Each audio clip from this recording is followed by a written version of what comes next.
Do you want to know how you can sign up for beta character AI? If yes, then this video is for you. Hello and welcome to AI Basics. It's your host back again with yet another interesting tutorial video.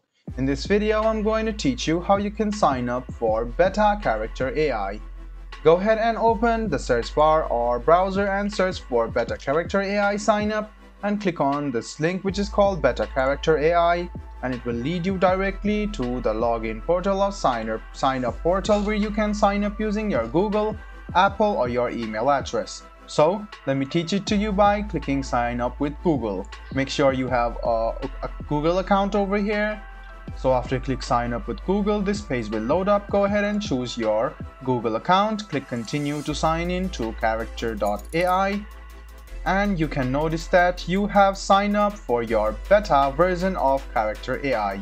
You will get some official and other features which you won't get in character AI basically.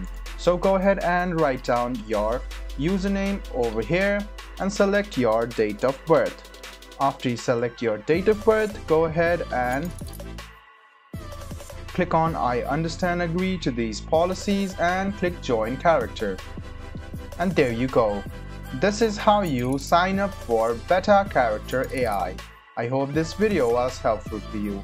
If you still have any kind of confusion, please do mention us on the comment section down below.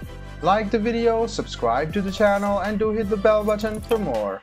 Hope to see you in the next video as well. Until then, goodbye, take care and make sure you enjoy.